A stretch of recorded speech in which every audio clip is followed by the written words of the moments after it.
More than 100 federal prison workers have been arrested, convicted or sentenced for crimes since the start of 2019, including a warden indicted for sexual abuse, an associate warden charged with murder, guards taking cash to smuggle drugs and weapons, and supervisors stealing property such as tires and tractors. An Associated Press investigation has found that the Federal Bureau of Prisons, with an annual budget of nearly $8 billion, is a hotbed of abuse, graft and corruption, and has turned a blind eye to employees accused of misconduct.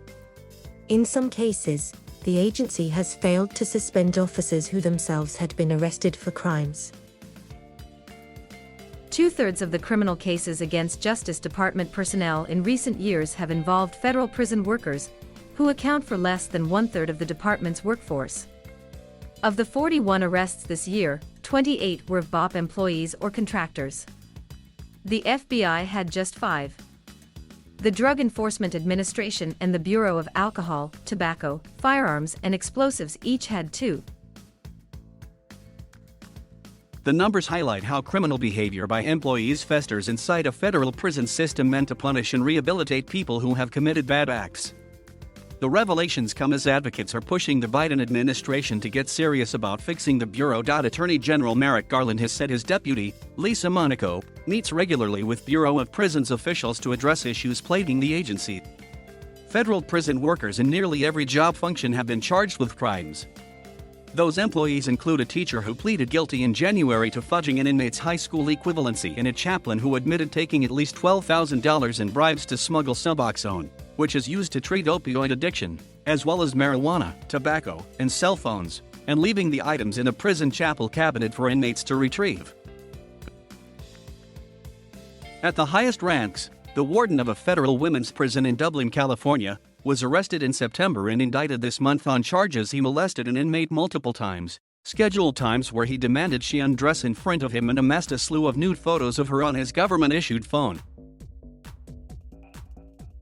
Warden Ray Garcia, who was placed on administrative leave after the FBI raided his office in July, allegedly told the woman there was no point in reporting the sexual assault because he was close friends with the person who would investigate the allegation and that the inmate wouldn't be able to ruin him. Garcia has pleaded not guilty. Garcia's arrest came 3 months after a recycling technician at FCI Dublin was arrested on charges he coerced 2 inmates into sexual activity. Several other workers at the facility, where actresses Felicity Huntman and Lori Loughlin spent time for their involvement in the college admissions bribery scandal, are under investigation. Monaco said after Garcia's arrest that she was taking a very serious look at these issues across the board and insisted she had confidence in the Bureau's director, Michael Carvajal, months after senior administration officials were waiting whether to oust him. In August, the associate warden at the Metropolitan Detention Center in New York City was charged with killing her husband, a fellow federal prison worker, after police said she shot him in the face in their New Jersey home. She has pleaded not guilty. A correctional officer and drug treatment specialist in a Lexington, Kentucky, prison medical center were charged in July with threatening to kill inmates or their families if they didn't go along with sexual abuse. Of Victorville, California, inmate said she felt frozen and powerless with fear when a guard threatened to send her to the hole unless she performed a sex act on him. He pleaded guilty in 2019. Theft, fraud, and lying on paperwork after inmate deaths have also been issues. Earlier this month, 3 employees and 8 former inmates at the notorious New York City federal jail where financier Jeffrey Epstein killed himself were indicted in what prosecutors said was an extensive bribery and contraband smuggling scheme. The Justice Department closed the jail in October, citing deplorable conditions for inmates. Last year, a gun got into the building.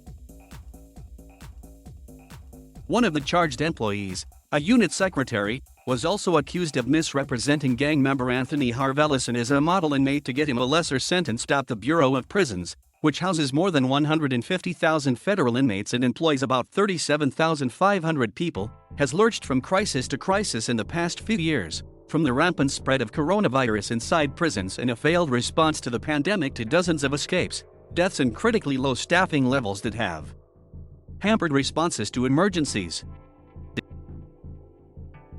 The main concern with the Bureau of Prisons is that wardens at each institution, they decide if there's going to be any disciplinary investigation or not, said Susan Canales, vice president of the union at FCI Dublin. Basically, you're putting the fox in charge of the henhouse. At the federal prison in Yazoo City, Mississippi, the official tasked with investigating staff misconduct has been the subject of numerous complaints and multiple arrests. The Bureau has not removed him from the position or suspended him, a deviation from standard Justice Department practice. In both instances, the victims said they reported the incidents to the prison complex warden, Shannon Withers, and to the Justice Department's Inspector General.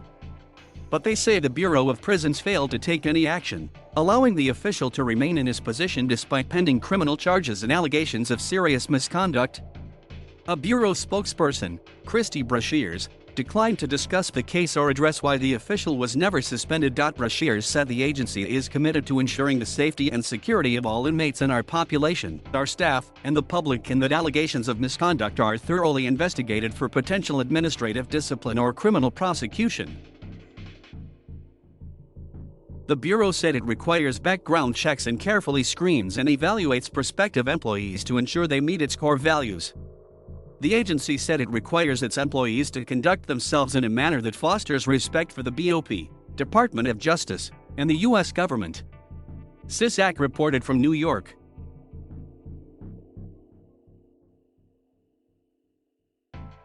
Thank you for watching.